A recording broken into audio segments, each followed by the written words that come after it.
नमस्कार दोस्तों, welcome to my channel exam national. The US ends Russia oil waiver implications for India. हाल ही में अमेरिका ने रशिया ऑयल वेव को एंड कर दिया है। ये बहुत बड़ी न्यूज है इंडिया के लिए भी। दुनिया के जितने भी देश है, सभी देश रशिया से ऑयल प्राप्त कर रहे थे वेव के तौर पर। जैसा कि अमेरिका ने सभी देशों को वेव ऑफ कर दिया था, रशिया से सभी ऑयल प्राप्त कर सकते हैं। वेव ऑफ का मतलब मैं आपको सिंपली बता देता हूँ। वेव ऑफ का मतलब होता है जैसे कि डिस्काउंट पर तेल प्राप्त कर रहे हैं, या फिर जो पाबंदियां सैंक्शंस लगाए जाते हैं किसी देश पर, वो हटा दी जाती है। अमेरिका कौन है, क्यों ऐसे पाबंदियां लगा देता है, सैंक्शंस लगा देता है, वेव ऑफ कर देता है? America is a world power, everyone knows. इसका मतलब ये है कि अमेरिका जो भी दुनिया में जितना भी ट्रेड होता है वो सभी डॉलर में होता है, और डॉलर में ही ट्रेड किया जाता है, और सभी के पास डॉलर अवेलेबल है बहुत ज्यादा मात्रा में। अगर अमेरिका पाबंदियां लगाता है तो रशिया पर बहुत ज्यादा सैंक्शंस लग जाती है। रशिया से कोई तेल प्राप्त करता है तो वो डॉलर में प्राप्त करेगा, और डॉलर बैन है रशिया के लिए। ये काफी इंपॉर्टेंट न्यूज बन जाती है। ईरान अमेरिका इजराइल के युद्ध से पहले सभी ऑयल और एनर्जी सिक्योरिटी प्राप्त कर रहे थे, लेकिन जैसे ही अमेरिका ने, इजराइल ने ईरान पर हमला किया, ईरान ने स्ट्रेट ऑफ हॉर्मुज पर कब्जा कर लिया, और उसके बाद रशिया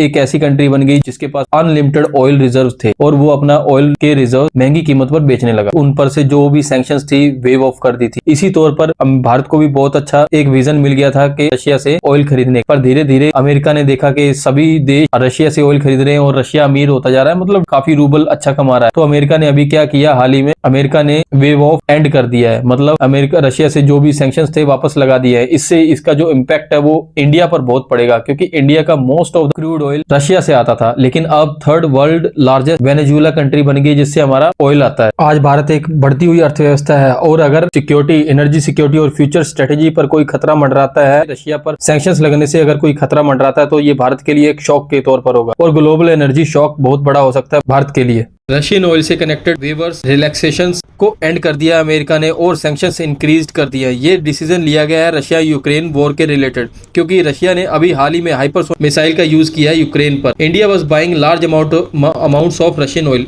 आप सभी को याद होगा रशिया यूक्रेन के वॉर के चलते वेस्टर्न कंट्रीज और अमेरिका ने रशिया पर पाबंदियां लगा दी थी, सैंक्शंस लगा दी थी, और इंडिया ने इसी चाल को देखते हुए रशिया क्रूड ऑयल परचेज करना शुरू कर दिया हैवी डिस्काउंट पर, जिससे भारत की फ्यूल इंपोर्ट कॉस्ट बहुत कम हो गई। इन्फ्लेशन पर बहुत ज्यादा कंट्रोल किया गया भारत के द्वारा। एक्चुअली आप सभी को याद होगा जब अमेरिका के राष्ट्रपति डोनाल्ड ट्रंप ने भारत और चाइना पर एक कमेंट किया था, आप सभी को याद होगा, उन्होंने बोला था the whole of a hell, these are the countries whole of a hell. Oil prices में इंक्रीज। जब दुनिया में ग्लोबल लेवल पर तेल की सप्लाई कम हो जाती है या रेस्ट्रिक्शंस लग जाते हैं, जैसे युद्ध, सैंक्शंस, ओपेक डिसीजन, तो कच्चे तेल की कीमत बढ़ जाती है। इसका सीधा असर काफी महंगा पड़ता है, जैसे पेट्रोल महंगा हो जाता है, डीजल महंगा हो जाता है, ट्रांसपोर्ट खर्च बढ़ जाता है, बिजली भी महंगी हो सकती है। भारत अपनी जरूरत का ज्यादातर तेल इंपोर्ट करता है, ये सभी जानते हैं। ज्यादातर क्या 90% तेल भारत इंपोर्ट करता है, इसलिए ग्लोबल प्राइस बढ़ते ही देश पर सीधा असर पड़ता है। इसके बड़े असर क्या हो सकते हैं? इन्फ्लेशन हो सकती है, महंगाई बढ़ जाती है, फूड प्राइसेस बढ़ जाते हैं, ट्रांसपोर्टेशन महंगा हो जाता है, मैन्युफैक्चरिंग कॉस्ट बढ़ जाती है। सबसे बड़ा रियल एग्जांपल है, एक मैं आपको एग्जांपल बताता हूँ, 1973 का ऑयल क्रैश। ये क्या हुआ था 1973 में मिडिल ईस्ट में योम किपुर वॉर हुआ। उसके बाद अरब ऑयल प्रोड्यूसिंग जितने भी देश थे, दूसरे देशों को तेल देना कम कर दिया और एम्बार्गो लगा दिया, जिससे दुनिया में ऑयल सप्लाई कम हो गई। जब ऑयल सप्लाई कम हो जाती तो क्या होता है, रेट बढ़ने लग जाते हैं। क्रूड ऑयल प्राइस बहुत तेजी से बढ़ गया। कई देशों में इकोनॉमिक क्राइसिस आ गया। उस समय भी भारत ऑयल इंपोर्ट पर डिपेंड करता था। उस समय क्या, आज भी भारत ऑयल इंपोर्ट पर ही डिपेंड करता है। ऑयल प्राइसेस बढ़ते ही भारत का इंपोर्ट बिल बहुत बढ़ गया। इन्फ्लेशन लगभग 20% तक पहुंच गई। ट्रांसपोर्ट और फूड प्राइसेस बढ़ गए। फर्टिलाइजर महंगा होने से एग्रीकल्चर भी प्रभावित हुआ।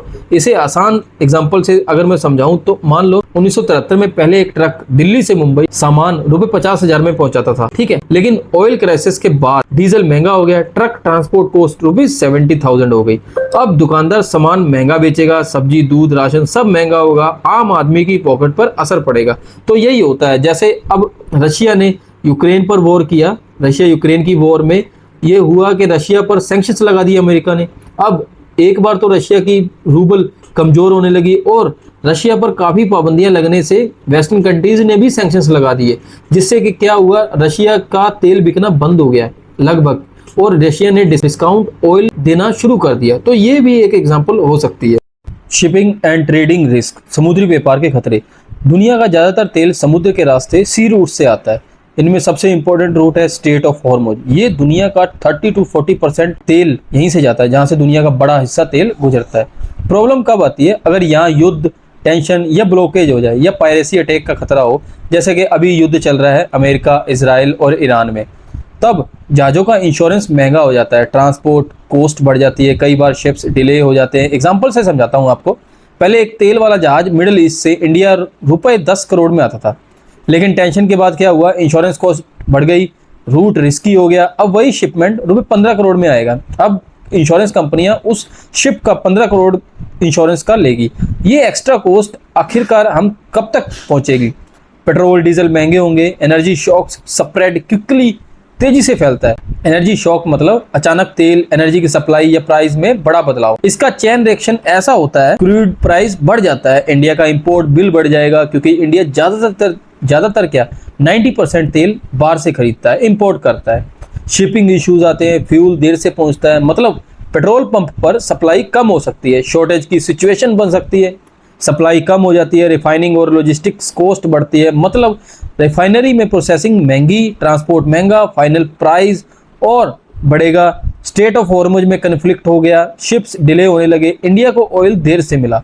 इससे क्या होगा, पेट्रोल 100 रुपये से बढ़कर 105, 110, धीरे धीरे पेट्रोल का रेट बढ़ता जाएगा।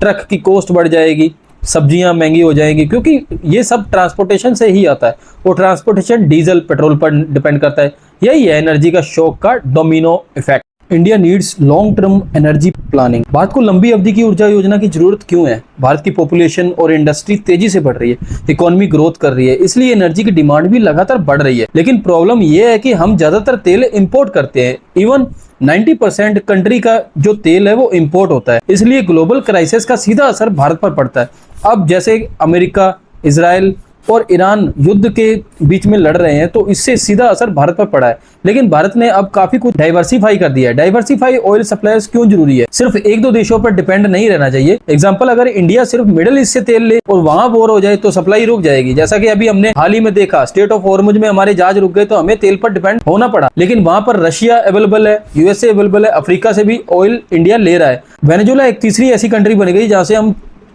ज्यादा से ज्यादा तेल ले रहे हैं, तो रिस्क कम हो जाएगा। इंक्रीज स्ट्रेटेजिक ऑयल रिजर्व्स मतलब इमरजेंसी के लिए तेल स्टॉक करके रखना। भारत ने अभी हाल ही में यूएई के साथ एक ऐसा एग्रीमेंट साइन किया जिसमें स्टॉक करके रखने के लिए यूएई का तेल हम स्टॉक करके रखेंगे।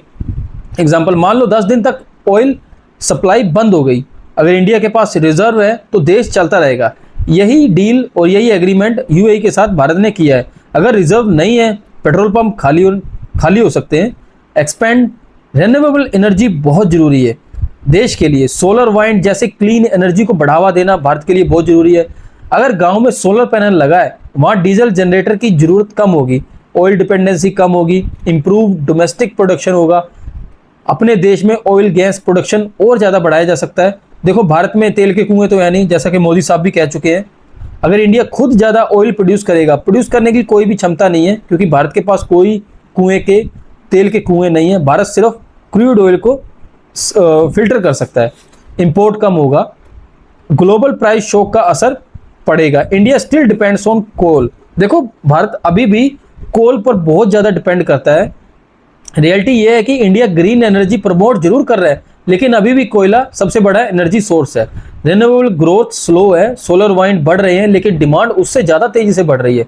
कोल सस्ता और रिलायबल है, 24/7 बिजली देने के लिए कोल प्लांट्स अभी भी जरूरी है।